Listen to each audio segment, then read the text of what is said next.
ایران کا 11واں صدارتی الیکشن، امیدواروں کی تشہیراتی مہم جاری۔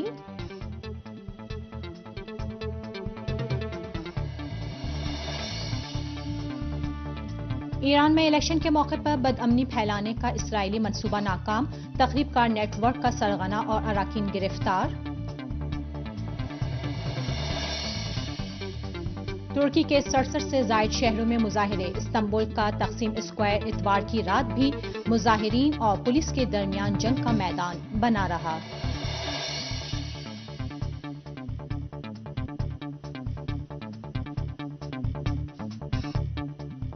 بسم اللہ الرحمن الرحیم، درود و سلام ہو محمد و آل محمد پر۔ السلام علیکم ناظرین، صبح بخیر۔ خبرنامہ لے کر ناہید انوری حاضر خدمت ہے۔ ہماری ویب سائٹ کا پتہ ہے urdu.sehertv.ir اور ای میل ایڈریس ہے خبریں@sehertv.ir اور انٹرنیٹ پر براہ راست ہماری نشریات ان پتوں پر دیکھ سکتے ہیں: urdu.sehertv.ir/ios، urdu.sehertv.ir/android اور urdu.sehertv.ir/live۔ اور اب لیجیے تفصیل کے ساتھ آج کا خبرنامہ پیش خدمت ہے۔ ایران کے 11ویں صدارتی الیکشن کے لیے امیدواروں کی تشہیراتی مہم جاری ہے۔ امیدواروں نے تشہیراتی مہم کے 12ویں دن بھی مختلف پروگراموں میں اپنی پالیسیوں اور منشور کی وضاحت کی۔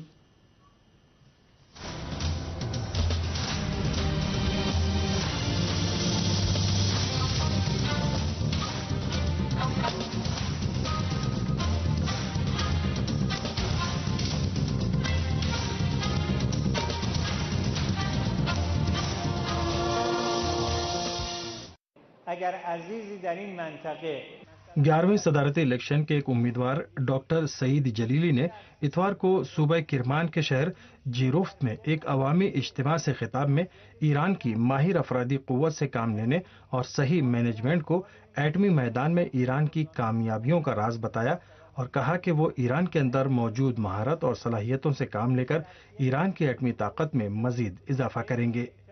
انہوں نے کہا کہ آج بڑی طاقتیں اعتراف کر رہی ہیں کہ اسلامی جمہوریہ ایران نے ایٹمی طاقت حاصل کر لی ہے اور وہ ایٹمی معاملے سے متعلق مذاکرات میں بھی اپنے اہداف کو آگے بڑھانے میں کامیاب رہا ہے۔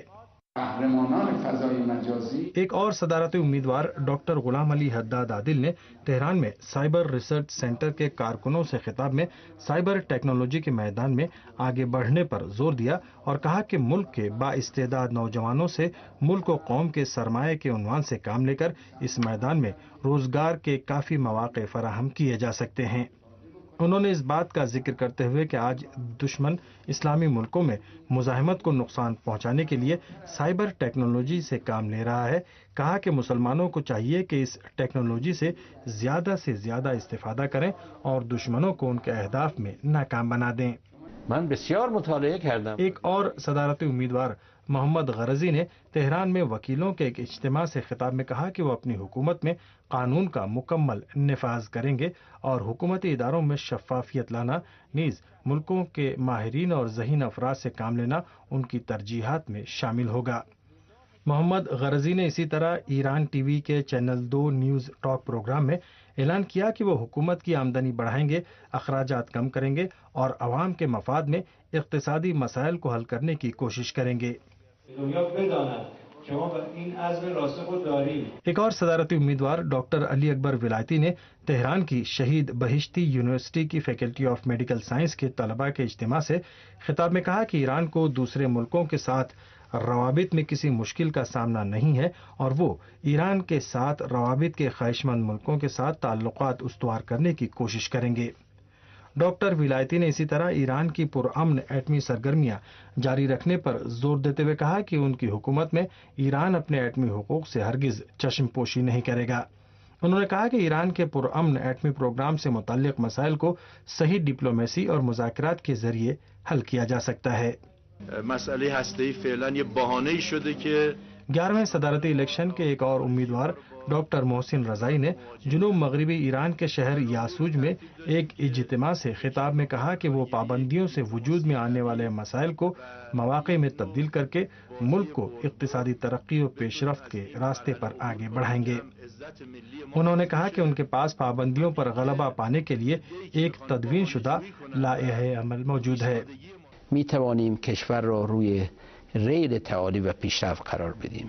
اصلاح پسند دھڑے سے تعلق رکھنے والے صدارتی امیدوار محمد رضا عارف نے اتوار کی رات ایران ٹی وی کے چینل نمبر 1 کے پروگرام میں اعلان کیا کہ ان کی حکومت میں قومی سرمایہ بڑھانے اور دولت کی عوام میں منصفانہ تقسیم پر عمل ہوگا۔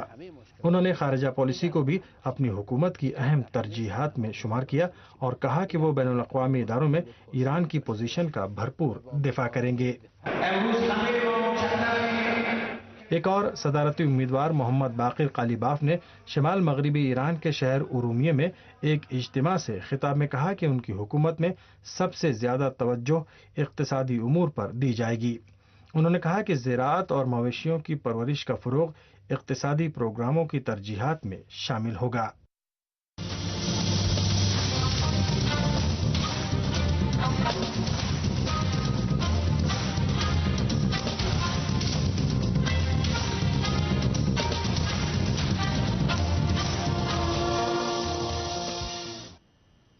ایران میں صدارتی الیکشن کے دوران تقریبی کارروائیاں انجام دینے کے مشن پر بھیجے جانے والے ایک گروہ کا پتہ لگا کے اس کے اراکین کو گرفتار کر لیا گیا ہے۔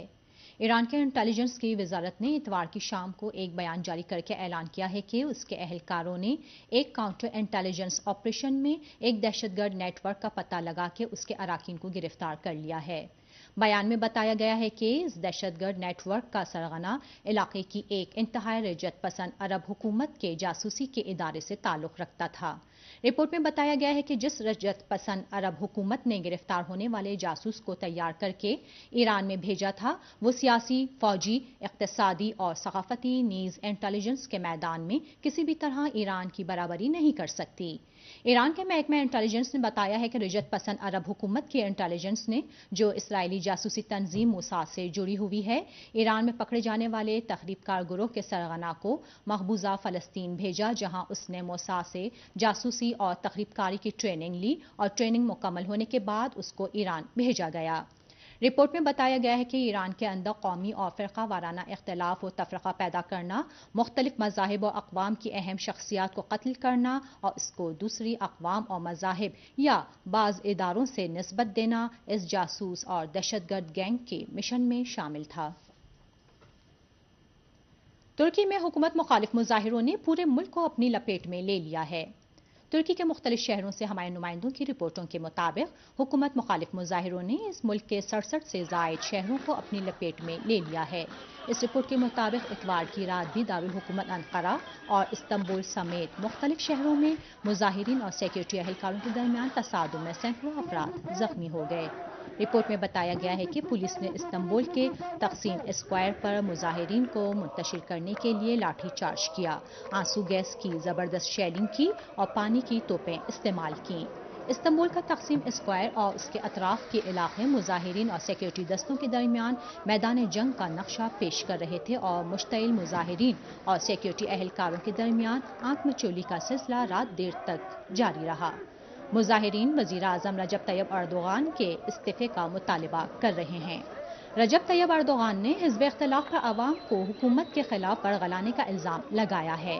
استنبول کے تقسیم اسکوائر کے قریب ایک پارک کو شاپنگ سینٹر میں تبدیل کرنے کے خلاف 5 دن قبل شروع ہونے والے مظاہرے اب اردوغان حکومت کے خلاف ملک گیر مظاہروں میں تبدیل ہو چکے ہیں اور عوام حکومت پر سامراجی اور صہیونی ایجنڈے پر کام کرنے کا الزام لگا رہے ہیں۔ شام کے امور میں مداخلت اور شام میں سرگرم دہشت گردوں کی حمایت بند کرنا ترک عوام کے اہم مطالبات میں شامل ہے۔ 5 دن سے جاری پرتشدد مظاہروں میں کئی افراد کے ہلاک ہونے کی بھی خبر ہے، جبکہ ہزاروں افراد زخمی ہو چکے ہیں۔ اس کے علاوہ پولیس 2000 سے زائد افراد کو گرفتار کر چکی ہے۔ یورپی یونین نے ترکی میں حکومت کے خلاف عوامی مظاہروں کی وسعت اور شدت پر تشویش ظاہر کی ہے۔ یورپی یونین شعبہ خارجہ پالیسی کے انچارج کیتھرین ایشٹن نے اتوار کو ایک بیان جاری کر کے ترکی میں جاری پرتشدد مظاہروں پر گہری تشویش ظاہر کی ہے۔ انہوں نے ترک حکومت اور مخالفین دونوں سے تحمل سے کام لینے کی اپیل کی ہے۔ کیتھرین ایشٹن نے استنبول اور ترکی کے دیگر شہروں کے واقعات کو تشویشناک بتاتے ہوئے حکومتی افواج کی جانب سے مظاہرین کے خلاف تشدد پر افسوس ظاہر کیا ہے۔ دوسری جانب حکومت شام نے اپنے شہریوں کو ہدایت دی ضروری ہے کہ ترکی کے سفر سے پرہیز کریں۔ شام کی وزارت خارجہ نے اتوار کو ایک بیان جاری کر کے جو شام کے سرکاری ٹی وی سے نشر ہوا اپنے شہریوں سے کہا ہے کہ ترکی کے حالات کے پیش نظر اس ملک کا سفر کرنے سے پرہیز کریں۔ بیان میں کہا گیا ہے کہ ایسی حالت میں ہے کہ ترکی کے اکثر شہروں میں امن و امان کی صورتحال خراب ہو چکی ہے، ترکی کا سفر مناسب نہیں ہے۔ اسلامی جمہوریہ ایران کے صدر نے دنیا پر حکم فرما غیر منصفانہ نظام اور ڈھانچے میں تبدیلی کی ضرورت پر زور دیتے ہوئے کہا ہے کہ انصاف اور برابری کی بنیاد پر ایک عالمی نظام قائم کیا جائے۔ صدر ڈاکٹر محمود احمدی نژاد نے تہران میں افریقی ملکوں کے سفیروں سے ملاقات میں انسانیت کو درپیش مشکلات اور مسائل کو سبھی اقوام کی مشترکہ مشکل قرار دیا اور کہا کہ دہشت گردی، من مانی پالیسیاں اور تسلط پسندی دنیا کی سبھی اقوام کی مشترکہ مشکلات ہیں اور ضرورت اس بات کی ہے کہ سب مل کر ان مشکلات کو جڑ سے ختم کرنے کے لیے اقدام کریں۔ صدر مملکت نے اس بات کا ذکر کرتے ہوئے کہ افریقہ قدیم تہذیب و تمدن کا مالک علاقہ ہے، کہا کہ اس بر اعظم میں سب سے زیادہ خداداد دولت و ثروت ہے اور اس کی تہذیب و ثقافت بہت پرانی ہے، لیکن یہ بر اعظم صدیوں سامراج کے تسلط میں رہا اور اس بر اعظم کی اقوام اپنے بنیادی حقوق سے محروم رہیں۔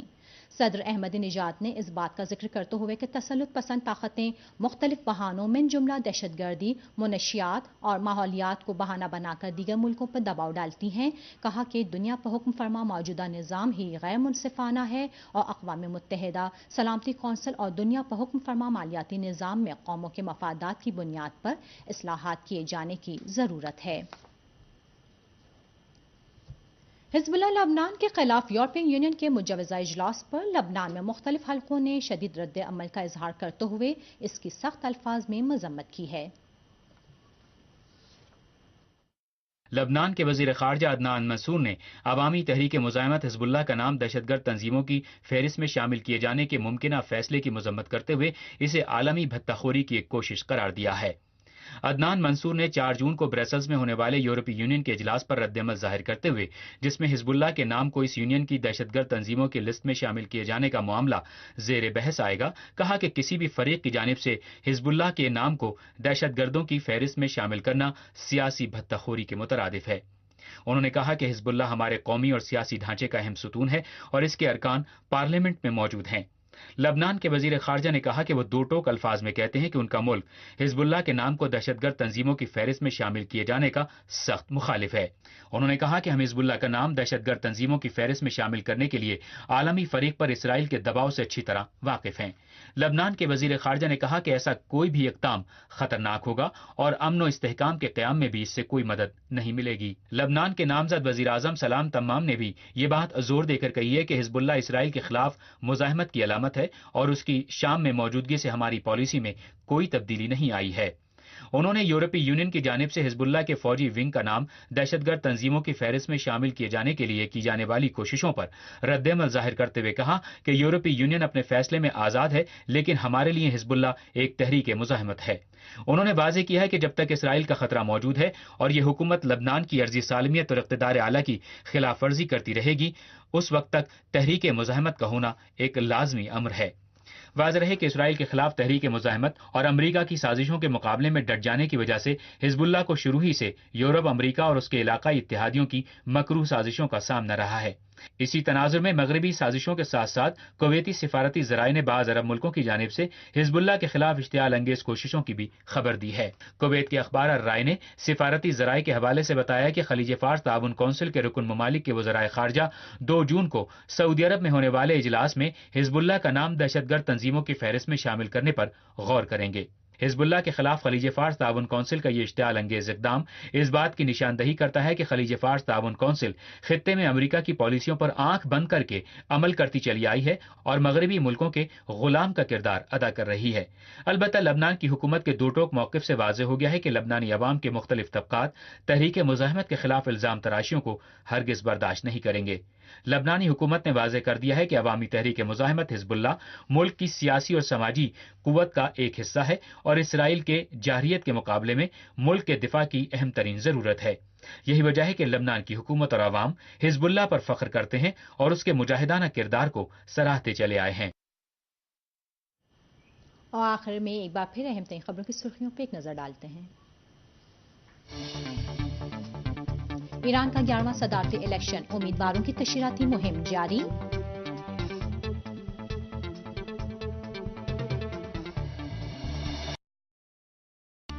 ایران میں الیکشن کے موقع پر بدامنی پھیلانے کا اسرائیلی منصوبہ ناکام، تقریب کار نیٹ ورک کا سرغنہ اور اراکین گرفتار۔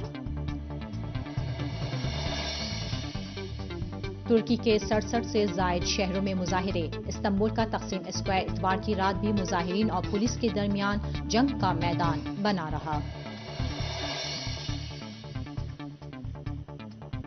اور یہیں عاشق خبرنامہ اپنے اختتام کو پہنچا۔ تازہ ترین خبروں کے لیے ہماری ویب سائٹ دیکھنا نہ بھولیے، پتہ ہے urdu.sehertv.ir۔ ہم آپ سے اجازت چاہیں گے، خدا حافظ۔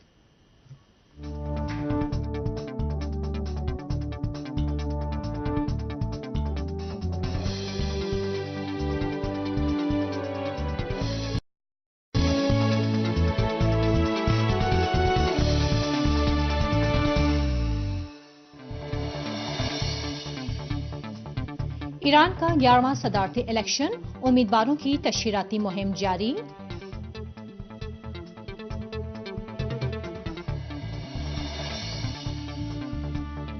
ایران میں الیکشن کے موقع پر بدامنی پھیلانے کا اسرائیلی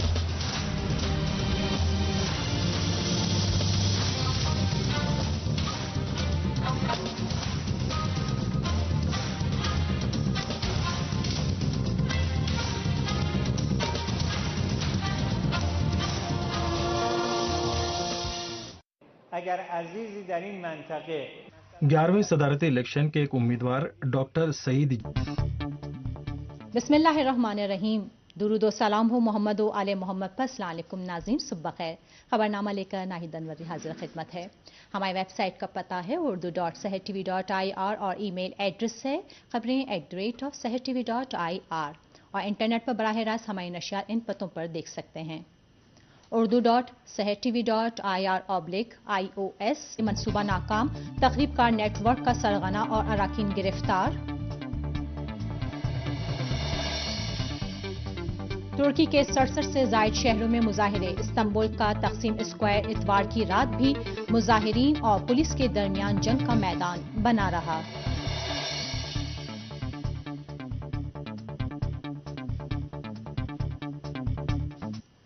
urdu.sehertv.ir/android اور urdu.sehertv.ir/live۔ اور اب لیجیے تفصیل کے ساتھ آج کا خبرنامہ پیش خدمت ہے۔ ایران کے 11ویں صدارتی الیکشن کے لیے امیدواروں کی تشہیراتی مہم جاری ہے۔ امیدواروں نے تشہیراتی مہم کے 12ویں دن بھی مختلف پروگراموں میں اپنی پالیسیوں اور منشور کی وضاحت کی۔